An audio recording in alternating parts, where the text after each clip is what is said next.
आज के वीडियो के माध्यम से, इस बोर्ड के माध्यम से आप लोगों के समक्ष कुछ बिंदुओं पर चर्चा करूंगा, जिनमें कुछ प्रमुख बिंदु रहेंगे। पहला बिंदु है एंट्री लेवल पे को लेकर के। एंट्री लेवल पे को लेकर के, जैसा कि आप सभी जानते हैं, 2006 का वो एंट्री लेवल पे जो अधिकांश सैनिक भाइयों का एडजस्ट नहीं हो पाया है, उसके बारे में आगे वीडियो में चर्चा करूंगा। साथ में मैं आप लोगों को बताऊंगा कि पुराने टाइम में 2006, 10, 15 में जो सैनिक 24 साल सर्विस करके हवलदार रैंक से रिटायर्ड हुए हैं और उनका एमएसीपी का पार्ट ऑर्डर एडजस्ट नहीं हो पाया है, तो वो क्या करें। तीसरा बिंदु है एफएमए, जिन सैनिक भाइयों को, सैनिक परिवारों को फिक्स मेडिकल अलाउंस का पैसा नहीं मिल रहा है, वो क्या करें। चौथा है ओआरओपी 2 की एक किस्त मिली, एक किस्त, और बकाया किस्तें क्यों नहीं मिली, क्योंकि स्पर्श का माइग्रेशन उसी समय हो गया, जिसके कारण जो बैंक आपको ओआरओपी 2 की चारों किस्तें देने वाला था, माइग्रेशन होने की वजह से बकाया की 3 किस्तें रुक गईं। अब वो 3 किस्तें कौन पे करेगा। स्पर्श कहता मैं नहीं करूंगा, बैंक कहता मैं नहीं करूंगा, तो कौन पे करेगा। मैं करवाऊंगा आपका पे। आगे वीडियो में बने रहिएगा। 30 जून और 31 दिसंबर, यानी कि आप जानते हैं 1 जुलाई और 1 जनवरी को जो नोशनल इंक्रीमेंट लगता है, उससे ठीक एक दिन पहले यदि किसी सैनिक भाई का रिटायरमेंट हो जाता है और जो नोशनल इंक्रीमेंट से उसे वंचित कर दिया जाता है, ऐसी कंडीशन में वो क्या करें यदि नहीं मिला है। तो वीडियो में बने रहिएगा। आज का ये वीडियो आप लोगों के लिए बहुत ही महत्वपूर्ण है। मेरा आपसे निवेदन है, उन सैनिक भाइयों और सैनिक परिवारों तक भी इस वीडियो को शेयर करिएगा जो अपने इस हक को प्राप्त करने के लिए काफी लंबे अरसे से लड़ाई लड़ रहे हैं और उनको सफलता नहीं मिल पा रही है। उन्हें मेरे चैनल से संपर्क करवाइएगा। हो सकता है मैं अपने चैनल के माध्यम से उन्हें उनका हक दिलवाने में सफल हो जाऊं। बिना देरी किए हुए वीडियो में आगे चर्चा करता हूं। उससे पहले मेरी ओर से एक रिक्वेस्ट, यदि अभी तक भी चैनल को सब्सक्राइब नहीं किया तो चैनल को सब्सक्राइब कर लीजिएगा, और मेंबर बनने के लिए चैनल के ज्वाइन बटन को क्लिक करके मेंबर बन सकते हैं। धन्यवाद। पहला बिंदु जिसकी मैं चर्चा कर रहा था, एंट्री लेवल पे का मिला एरियर।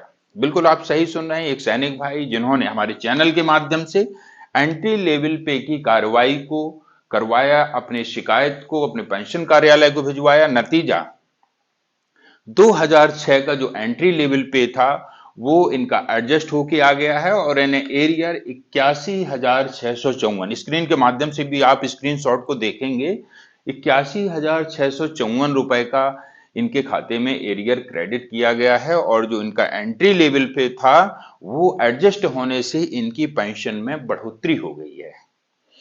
दूसरा पॉइंट, 2006 के बाद हवलदार रैंक जो 24 साल सर्विस करके रिटायर्ड हुए हैं, अधिकांश सैनिक भाइयों को यह नहीं पता है कि एमएसीपी थर्ड उनका एडजस्ट हुआ भी है या नहीं हुआ है।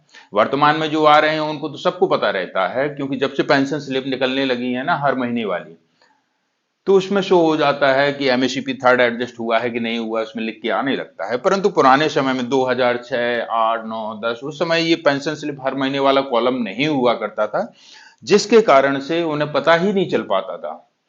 और पहले जमाने में हमारे जो सैनिक भाई थे वो जानने की जिज्ञासा भी नहीं रखते थे कि उन्हें क्या मिल रहा है क्या नहीं मिल रहा है। ठीक है, जो भी मिलता था उनके डॉक्यूमेंट सेल के ऊपर निर्भर करता था और वो अपने आप लेते रहते थे।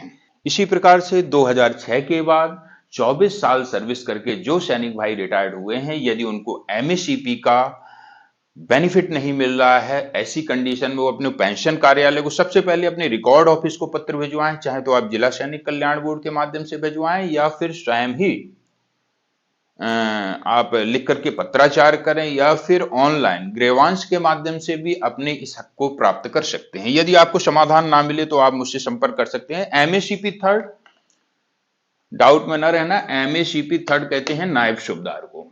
नायब सूबेदार का पेंशन, एमएसीपी थर्ड लागू होने से आपको नायब सूबेदार की पेंशन मिलना स्टार्ट हो जाएगी। ये आपका हक है। यदि नहीं मिल रहा है तो उसको प्राप्त करिएगा, लेकिन जब तक आप प्रयास नहीं करेंगे तब तक ये अपने आप घर बैठे नहीं मिलने वाला है। इसलिए ध्यान रखिएगा। जो भी सैनिक भाई हैं जो इस लाभ से वंचित हैं, उन तक भी ये वीडियो शेयर जरूर करें। तीसरा है एफएमए नहीं मिल रहा है, मिलेगा क्या? एफएमए मतलब फिक्स मेडिकल अलाउंस।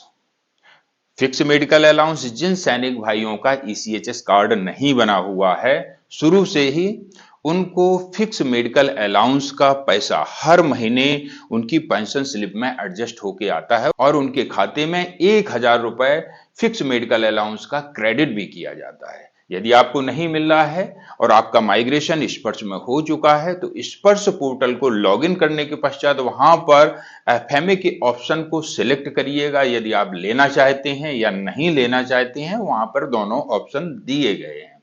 नहीं लेना चाहते हैं इसका मतलब आपके पास ऑलरेडी ईसीएचएस कार्ड है, और यदि लेना चाहते हैं मतलब आपके पास में शुरू से ही ईसीएचएस कार्ड का कोई भी ऐसा विकल्प नहीं था, इसलिए आप लेना चाह रहे हैं। अब कुछ सैनिक भाइयों को एफएमए का एरियर नहीं मिला है, परेशान है।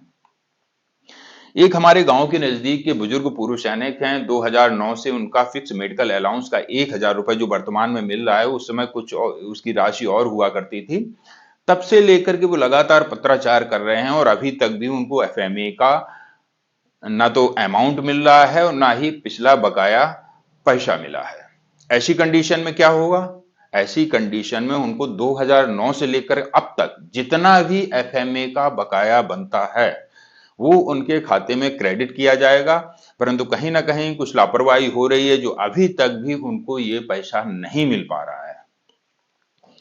चौथा है ओआरओपी 2 की एक किस्त मिली, बकाया नहीं। इसका मुख्य कारण है 2023 में जब ओआरओपी 2 की किस्तें देने की बात आई तो कहा गया कि इसकी 4 किस्त में इसका पैसा दिया जाएगा। उस समय कुछ रक्षा पेंशनर्स का माइग्रेशन स्पर्श में हो चुका था और जिनका स्पर्श में हो गया था तो चारों की चारों किस्तें स्पर्श के द्वारा रक्षा पेंशनर्स को पे की गई थी, परंतु जिनका माइग्रेशन नहीं हुआ था, बैंक से ही पेंशन ले रहे थे, उनकी पहली किस्त मिलने के बाद में अचानक से स्पर्श में माइग्रेशन हो जाता है या किसी की 2 किस्तें मिलने के बाद में स्पर्श में माइग्रेशन हो जाता है, तो ऐसी कंडीशन में बैंक ने बकाया 2 किस्तें या 3 किस्तें उस पेंशनर्स को पे नहीं किया, क्योंकि बैंक के हाथ में कुछ था ही नहीं। बैंक जब माइग्रेशन हो गया स्पर्श में तो स्पर्श जाने।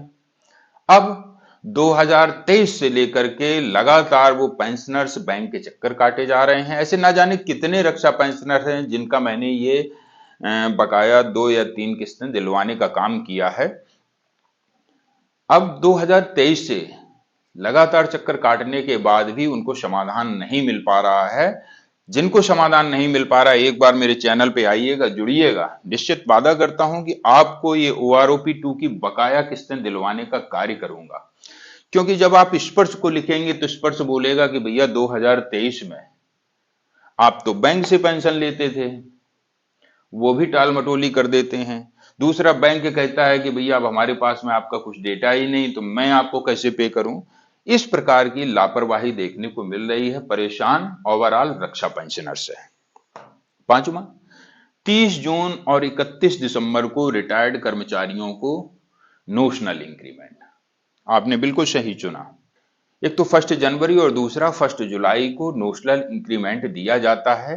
कुछ सैनिक भाइयों का देखने में आया है रिटायरमेंट की जो तिथि थी नोशनल इंक्रीमेंट लगने से ठीक एक दिन पहले की थी। ऐसी कंडीशन में भारत सरकार का एक लेटर भी है और कोर्ट का आदेश भी है कि उस सैनिक को इस नोशनल इंक्रीमेंट से वंचित नहीं किया जाएगा जो इंक्रीमेंट लगने की डेट से ठीक एक दिन पहले यदि रिटायर हो जाता है तो उसको इस नोशनल इंक्रीमेंट से वंचित नहीं किया जाएगा।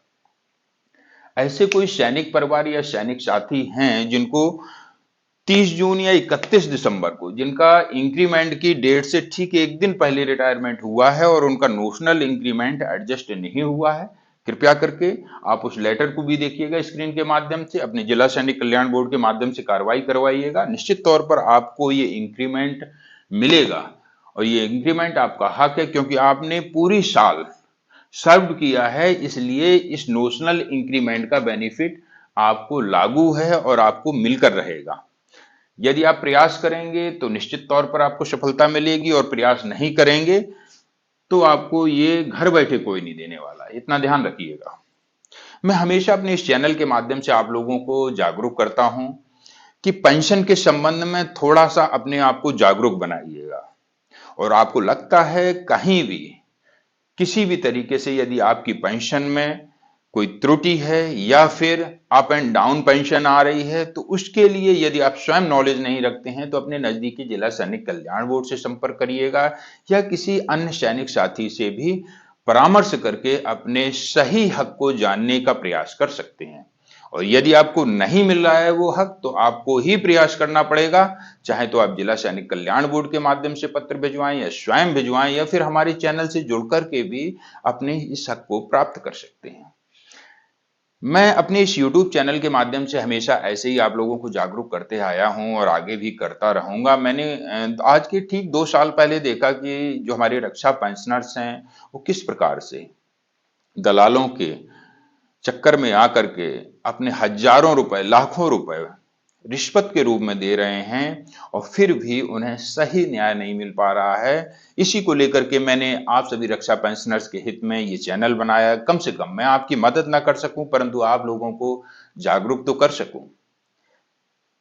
जागरूकता होने से आज हमारे रक्षा पेंशनर्स लगभग जिनको मैं जानता हूं 90% रक्षा पेंशनर्स ऐसे हैं जिनको उन्हें वास्तविक हक मिल गया है और कुछ एक रक्षा पेंशनर्स जिनकी लापरवाही की वजह से आज उनको हक नहीं मिल पाया है, वो मात्र 10% हैं। आगे मैं उनसे यही कहूंगा, थोड़ा सा आप भाग दौड़ करिएगा, अपने हक को प्राप्त करिएगा, क्योंकि घर बैठे आपको ये पैसा कोई नहीं देने वाला है।